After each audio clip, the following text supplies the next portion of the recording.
बोलिए हरिहर नारायण की जय। आपका स्वागत है दोस्तों हमारे चैनल आस्था डायरी ब्लॉग में। ये दोस्तों जानते हैं भगवान विष्णु के प्रथम मत्स्य अवतार के बारे में। दोस्तों मत्स्य अवतार विष्णु भगवान का प्रथम अवतार माना गया है। पौराणिक मान्यताओं के अनुसार मार्गशीर्ष मास के शुक्ल पक्ष की द्वादशी तिथि को भगवान विष्णु ने मत्स्य अवतार लिया था, इसलिए इस तिथि को मत्स्य द्वादशी के रूप में मनाया जाता है। हर साल मार्गशीर्ष मास के शुक्ल पक्ष की द्वादशी तिथि को मत्स्य द्वादशी मनाई जाती है। माना जाता है कि जो साधक इस विधि विधान से भगवान विष्णु के मत्स्य रूप की पूजा करता है उसे सुख शांति की प्राप्ति होती है। ऐसे में आइए जानते हैं मत्स्य द्वादशी की कथा।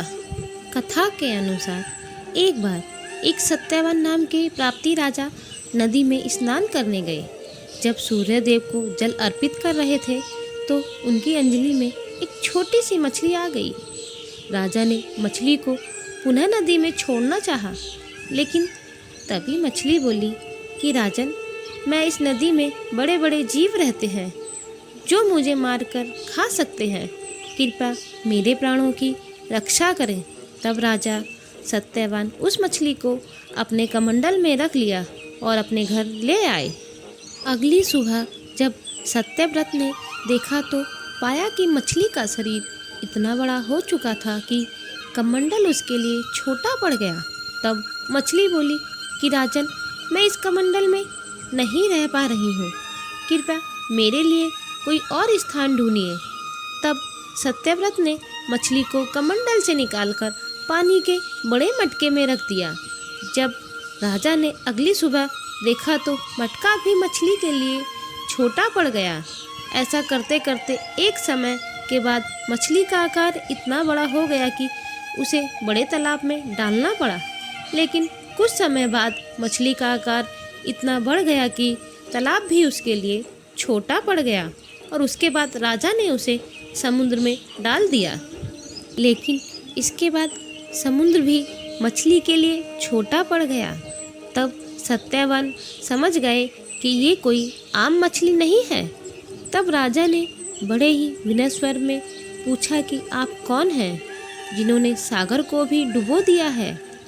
तब भगवान विष्णु ने उत्तर दिया कि मैं हर्षग्रीव नामक दैत्य के वध के लिए आया हूँ, जिसने छल से ब्रह्मा जी से वेदों को चुरा लिया है, जिस कारण ज्ञान लुप्त होने से समस्त लोक में अज्ञानता का अंधकार फैल गया है।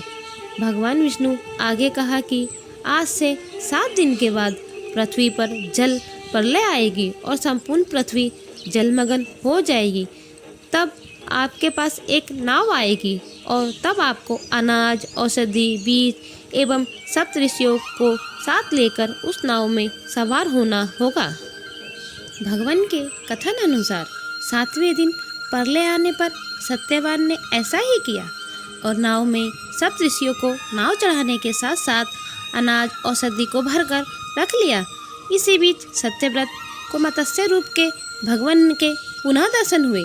इसके बाद भगवान ने हर्षग्रीव राक्षस का वध किया और सभी वेद वापस लेकर ब्रह्मा जी को सौंप दिए।